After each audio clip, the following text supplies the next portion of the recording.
میرے بھائیوں، دوستوں اور بزرگوں، گزشتہ سے پیوستہ جمعہ سے ایک مذاکرہ اور دین کا ایک مسئلہ سمجھانے کی کوشش کر رہے ہیں۔ اللہ تعالی ہم سب کو سمجھنے کی توفیق عطا فرمائے جی۔ یہ عام تقریر نہیں، بلکہ جیسے میں نے عرض کیا تھا، ایسی بات ہے جو ہم میں سے ہر ایک کو پیش آنے والی ہے، کسی کو پیش ہو چکی ہے اور کسی کو پیش آنے والی ہے۔ بے حیثیت مسلمان ہونے کے ہمیں یہ چیز سمجھنا ہوگا اور اپنے آنے والی نسلوں کو بھی یہ بات سمجھانی ہوگی، اور اگر نہ خود ہم سمجھے نہ اپنے آنے والی نسلوں کو سمجھایا تو پھر حالات بد سے بدتر ہوتے چلے جائیں گے، اور پھر ایسا وقت آ جائے گا، اللہ نہ کرے کہ کوئی مسلمان فوت ہو جائے گا لیکن اس کے غسل کا طریقہ کسی کو نہیں آتا ہوگا، اس کے دفنانے کا طریقہ کسی کو نہیں آتا ہوگا، یعنی پھر اپنی مرضی کے مطابق جو چاہے کریں گے۔ اللہ تعالی ہم سب کو سمجھنے کی توفیق عطا فرمائے۔ شروع سے بات چلی آ رہی تھی، کوئی آدمی قریب المرگ ہو جائے تو اس کو اس طریقے سے لٹائیں، کلمے کی تلقین کریں، جب تک سانس نہیں نکلی سورہ یاسین کی تلاوت کریں۔ فوت ہو گیا تو اس کے بعد اس کے غسل، کفن، دفن کا انتظام کیا جائے، اور اس کے بعد غسل دیا جائے، اور غسل دینے کے بعد اس کو جنازگاہ لے جایا جائے تاکہ اس کی نماز جنازہ ادا کی جائے۔ اب یہ میت کے ساتھ جانا، وہاں اس کی نماز جنازہ پڑھنا اور پھر تدفین میں شرکت کرنا، امام الانبیاء صلی اللہ علیہ وسلم نے اس کے اجر اور فضائل بتلائے ہیں۔ ایک تو کسی مسلمان کے جنازے کے ساتھ جانا، یہ اس کا حق ہے۔ حدیث پاک میں جو فرمایا گیا ہے کہ حق المسلم علی المسلم، ایک مسلمان کے دوسرے مسلمان پر کچھ حقوق ہے، تو ان میں سے ایک یہ بھی بتلایا گیا ہے کہ اگر وہ فوت ہو جائے تو اس کی نماز جنازہ کے ساتھ جائے۔ اس لیے کوشش کرنی چاہیے کہ کوئی فوت ہو جائے، قطع نظر اس بات سے کہ وہ جاننے والا تھا یا نہیں، جایا جائے اور اس کی نماز جنازہ پڑھ لی جائے جی۔ حدیث پاک میں حضرت ابو ہریرہ رضی اللہ تعالیٰ عنہ راوی ہے، بخاری اور مسلم شریف کی یہ روایت ہے کہ آپ صلی اللہ علیہ وسلم نے فرمایا کہ جب کوئی مسلمان فوت ہو جائے اور آپ اس کے جنازے کے ساتھ جائیں، وہاں اس کی نماز جنازہ ادا کر لے، تو آپ نے فرمایا فَإِنَّهُ يَرْجِعُ، یہ آدمی، اور اس کے بعد اس کو دفن میں بھی شریک ہو جائے، تو آپ نے فرمایا فَإِنَّهُ يَرْجِعُ مِنَ الْأَجْرِ بِقِرَاطَيْن، یہ آدمی جب لوٹ آتا ہے اس معاملے سے تو 2 قیراط اجر و ثواب لے کر کے واپس لوٹ رہا ہوتا ہے، اور 1 قیراط آپ نے وضاحت بھی فرمائی کہ قیراط جو اس زمانے میں ایک مقدار ہوتا تھا، جب کوئی آدمی مزدوری کرتا تھا تو اس کے بعد اس کو جو مزدوری دی جاتی تھی تو وہ قیراط 2 قیراط اس طرح ہوتا تھا۔ تو آپ صلی اللہ علیہ وسلم نے وضاحت فرمائی تاکہ کوئی یہ نہ سمجھے کہ قیراط وہ تھوڑا ہوتا ہے، چھوڑو جانے دو جی، نہیں جا سکتا۔ آپ نے فرمایا کہ 1 قیراط وہ مثل احد، احد پہاڑ جتنا ہوگا، یعنی ایک آدمی جنازے کے ساتھ جا رہا ہے، وہاں نماز جنازہ پڑھ لیا، اس کے بعد وہاں اس کے تدفین میں بھی اس نے شرکت کر لی، اس نے گویا کہ 2 قیرات اجر کما لیا، اور 1 قیرات کا جو مقدار ہے وہ احد پہاڑ جتنا ہے۔ اور اگر کوئی صرف جنازے تک شریک ہوا، تدفین میں شریک نہ ہوا، تو آپ نے فرمایا کہ وہ 1 قیرات اجر حاصل کر گیا جی۔ اس لیے لیکن اس میں ایک بات ہے، فرمایا گیا کہ ایمانا و احتسابا، ایک تو ایمان کے ساتھ، یقین کے ساتھ، اور دوسرا احتساباً ثواب کی نیت سے۔ بعض اوقات آپ نے دیکھا ہوگا، ہم نے بھی دیکھا ہے، لوگ جاتے ہیں جنازے کے ساتھ، لیکن وہ ان کو نماز جنازہ پڑھنا نہیں آتا، اس لیے وہ وہاں جا کر کے سائڈ پہ کھڑے ہو جاتے ہیں۔ اور بعض والدین تو ایسے بھی بدبخت ہوتے ہیں کہ ان کا سگا بیٹا ساتھ چلا جاتا ہے، لیکن وہاں جنازہ نہیں پڑھتا، اس لیے کہ اس کو کچھ آتا نہیں ہے۔ اس میں لوگ اس نوجوان کو تو ملامت کرتے ہیں، کرنا بھی چاہیے، لیکن حقیقت یہ ہے کہ اس نوجوان کے ساتھ ساتھ اس کے جو والدین ہیں ان کے لیے بھی انتہائی افسوس کا مقام ہے کہ اس نے اپنے اولاد کو سارا کچھ سکھایا، اس کی ساری ضرورتیں پوری کی، نہیں سکھایا، فکر نہیں کی، تو صرف اور صرف اس کی مسلمانی کی فکر نہیں کی۔ اور آج ہمارے معاشرے میں عموماً یہ ہے، ہم ساری چیزوں پر توجہ دیتے ہیں، مسلمانی کے اعتبار سے ہم کمزور ہیں، حالانکہ یہ نہیں ہونا چاہیے۔ اور کہ یہ حال ہوگا تو جیسے آج ہم عموماً کہتے ہیں جی آج سے 50 سال پہلے، 40 سال پہلے بڑا اچھا زمانہ تھا، بڑے اچھے لوگ تھے، اور آج تو ایسے ہیں ایسے ہیں۔ اور یقین جانیے 40-50 سال کے بعد پھر لوگ کہیں گے کہ وہ جو پہلے والے تھے نا وہ بڑے اچھے تھے، یہ ابھی جو حالت ہے وہ بڑی خراب ہے جی۔ کیونکہ عالم کفر اور ان کی تھنک ٹینک اور ان کے جو سوچنے والی دماغیں ہیں وہ پلان بنا رہے ہیں میرے اور آپ کو نسل کو خراب کرنے کے لیے، اور ہمیں اس کی فکر ہی نہیں، اس لیے فکر کرنی چاہیے۔ تو فرمایا کہ وہ 2 قیراتوں کے ساتھ لوٹتا ہے، اس لیے نماز جنازہ میں شرکت اور اس کے بعد تدفین، یہ دونوں کام کر لینے چاہیے۔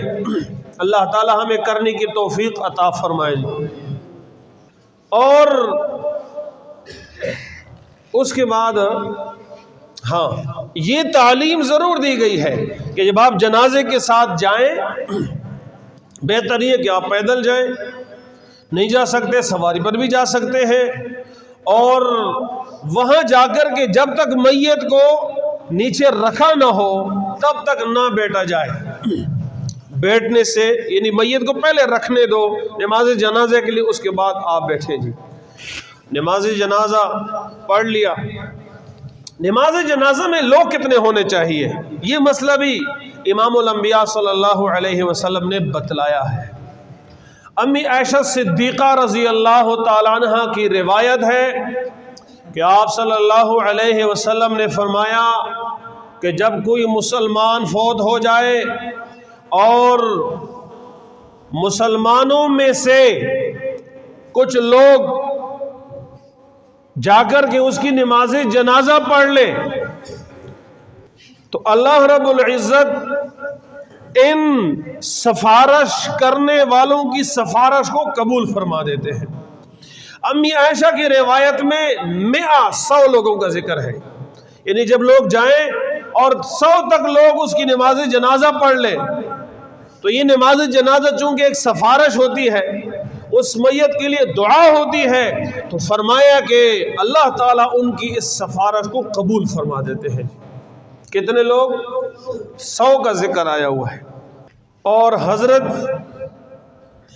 قریب رحمہ اللہ جو حضرت عبداللہ ابن عباس رضی اللہ تعالیٰ عنہ کے آزاد کردہ غلام تھے اور خاص الخاص خادم تھے، بہت قریبی، فرمایا کہ حضرت عبداللہ ابن عباس رضی اللہ تعالیٰ عنہ کا بیٹا فوت ہوا،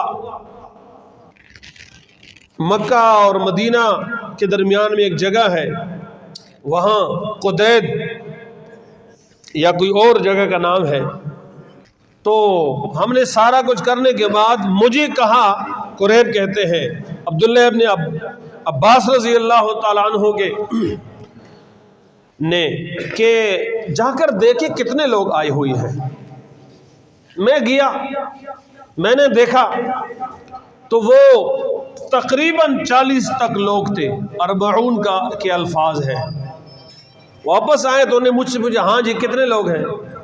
تو میں نے کہا، ان نے کہا کہ 40 تک لوگ آئے ہیں۔ میں نے کہا ہاں تقریباً 40 تک لوگ آئے ہیں۔ اس کے بعد انہوں نے نماز جنازہ پڑھی اور ساتھ یہ بتلا بھی دیا کہ میں نے آپ صلی اللہ علیہ وسلم سے سنا ہے کہ جب کوئی مسلمان فوت ہو جائے اور اس کے جنازے میں 40 تک ایسے لوگ جو شرک سے پاک ہوں، یعنی کھرے مسلمان ہوں، وہ ان کی نماز جنازہ پڑھ لے، اللہ رب العزت ان کی سفارش کو قبول فرما دیتے ہیں۔ گویا نماز جنازہ میں جتنے زیادہ لوگ ہوں گے اتنا ہی بہتر ہے، اتنا ہی اچھا ہے۔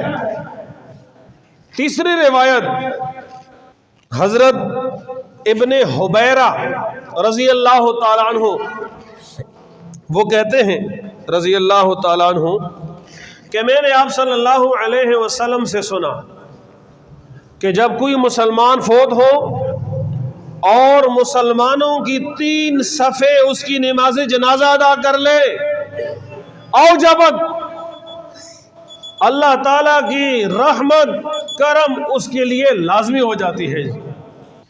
تو گویا، اور پھر یہ راوی کہتے ہیں کہ حضرت ابن حبیرہ اس بات کا اہتمام کرتے تھے اگر کسی جنازے میں لوگوں کی تعداد کم ہے تو آپ فرماتے تھے کہ 3 صفے بنا دو جی، لہٰذا پھر 3 صفے بنائی جاتی تھی تاکہ وہ آپ علیہ السلام نے جو فضیلت بیان فرمائی ہے اس کو حاصل کیا جا سکے۔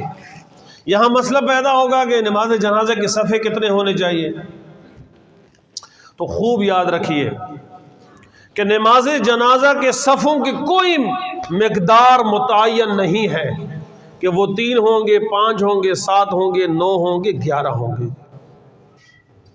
اس لیے نماز جنازہ میں عموماً وہی وہ جو آوازیں لگانے والا آدمی ہوتا ہے، باتونی، وہ کیا کہتے ہیں، اتنے کر لو جی۔ وہ اللہ کے بندے بیٹھ جاؤ آرام سے، آپ کو کس نے یہ کہا ہے؟ آپ کہاں کے کوئی دینی پیشوا ہیں کہ آپ بتا رہے ہیں لوگوں کو وہ 5 کر لو تو 7 کر لو اور 10 کر لو جی؟ یہ ایسا جملہ وہاں نہیں بولنا چاہیے، کیونکہ شرعاً ہر آدمی کے، ہر ایرے غیرے کو دینی معاملات میں بولنے کی اجازت تھوڑی ہے۔ تو صفوں کا کوئی تعین نہیں آیا ہوا ہے، ہاں طاق صفے بنانا مستحب ہے، اور وہ بھی یہی روایت اس کے لیے مستدل ہے، تو مستحب عمل ہے، لہٰذا جہاں عمل ہو سکے اچھی بات ہے، نہ ہو یہ جو ہم اہتمام کرواتے ہیں یہ فرض اور واجب کے لیے ہوتا ہے، بھئی اس طرح کرو اور اس سے کم نہ کرو، یہ جو کرو اور یہ عمل ہے یہ فرض اور واجب کے لیے ہے، نماز پڑھنی لازمی ہے، اس کے لیے اسی طرح اہتمام کیا جائے گا۔ تو دین کے اندر ہر ایسا نہ ہو کہ مستحب کو ہم فرض تک لے جائیں اور فرض کو ہم مباح تک لے آئیں، فرض نماز پڑھی یا نہیں پڑھی کوئی فکر نہیں جی، لیکن نماز جنازہ میں آواز لگائیں گے تو یہ غلط بات ہے جی۔ تو صفے اگر کسی جگہ پر عموماً یہ ہوتا ہے کہ چھوٹا بچہ فوت ہو گیا تو بس موقع محل کے مطابق جتنے لوگ آ گئے تو وہاں 3 بنا دیں، اور اسی طریقے سے موقع ایسا آ گیا تو 3 صفے، یعنی صفے بنانا طاق یہ مستحب ہے۔ کسی جگہ بہت کم ہے، مثال کے طور پر 5 آدمی ہیں اور لوگ نہیں ہیں، تو 5 یہ ہے کہ امام آگے ہوگا، 2 پیچھے ہو جائیں اور 2 اس کے پیچھے ہو جائیں اور 1 اس کے پیچھے ہو جائے، تو 3 صفحے بن گئے کہ نہیں بن گئے؟ یہ ایسے موقع کے لیے ہے۔ نماز جنازہ میں آپ صلی اللہ علیہ وسلم نے فرمایا کہ جب تم کسی مسلمان کہ نماز جنازہ پڑھو فَأَخْلِصُوا لَهُ الدُّعَاء، تو خوب اخلاص کے ساتھ اس کے لیے دعا مانگو.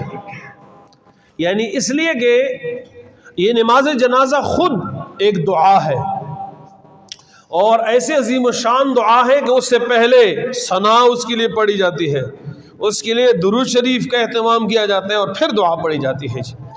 ایک بات سمجھنے کی ہے کہ نماز جنازہ میں تکبیرات واجب اور لازم ہے.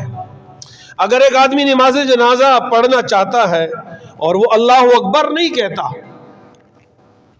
ایسی کرتا ہے صرف، دیکھا دیکھی، اس کی نماز جنازہ ادا نہیں ہوئی. اللہ اکبر کہنا لازم ضروری ہے. اللہ اکبر کہے بغیر اگر کسی نے نماز جنازہ پڑھی تو وہ ادا نہیں ہوا. اور یہ میں نہیں کہہ رہا ہوں، دین کا حکم ہے جی. یہ جو درمیان میں دعا پڑھی جاتی ہے یہ سنت ہے. اسی وجہ سے ضروری نہیں ہے کہ آپ اللہم اغفر لحینا پڑھیں. یہ تو ابو ہریرہ رضی اللہ تعالیٰ عنہ کی روایت میں آیا ہوا ہے، اور بھی دعائیں آئی ہوئی ہیں. لہٰذا جو بھی ایسی دعا ہو جو قرآن و سنت پر مشتمل ہے تو آپ پڑھ سکتے ہیں. اس کے لیے ربنا آتنا بھی پڑھ سکتے ہیں اگر آپ کو اللہم اغفر لحینا نہیں آتا. آنا چاہیے. نماز جنازہ میں تکبیرات لازم ہیں، تکبیرات کیے بغیر نماز جنازہ ادا نہیں ہوتا. تو جب یہ خود دعا ہے، لہٰذا جماعت کے ساتھ جب یہ دعا ہو گئی تو اس کے بعد مزید دعا کی ضرورت نہیں ہے. اس لیے مسلمانوں کا طریقہ یہ چلا آ رہا ہے کہ نماز جنازے کے بعد میت کو اٹھا لیا جائے اور قبر تک پہنچائی جائے جی. اور وہ حدیث پاک بتائی ہے کہ جلدی کی جائے، اس لیے کہ اگر یہ نیک بندہ تھا تو رحمتوں تک جلدی پہنچ جائے، اور اگر کہیں یہ نیک نہیں تھا، کوئی اور تھا سوا ذالے کا، تو جلدی کندھوں سے اپنے اس بوجھ کو اتار دیا جائے. اور یہ تو اللہ کو معلوم ہے، یہ تو اللہ کو معلوم ہے کہ یہ کیسا ہوگا کیسا نہیں ہوگا. ہم کسی کے بارے میں تو یہ نہیں کہہ سکیں گے، لیکن جلدی کی جائے. جلدی والا سبق اس سے ملتا ہے. اور اس کے بعد اس کو دفنایا جائے. دفنانے میں قبر دو طرح کے ہیں، ایک بغلی اور ایک شق، درمیان والا جو ہوتا ہے. جہاں کہیں یہ لحدی اور بغلی قبر بن سکتا ہے وہ بنایا جائے، وہ بہتر اور افضل ہے. اور اگر وہ نہیں بن سکتا، ریتلی زمین ہے، بیٹھنے کا خطرہ ہے، یا بارش ہوئی ہے زمین گیلی ہے بیٹھنے کا خطرہ ہے، تو پھر شق درمیان والی قبر جو ہے وہ بھی درست ہے. اللہ تعالیٰ ان چیزوں کے سمجھنے کی توفیق عطا فرمائے. وآخر دعوانا ان الحمدللہ رب العالمین.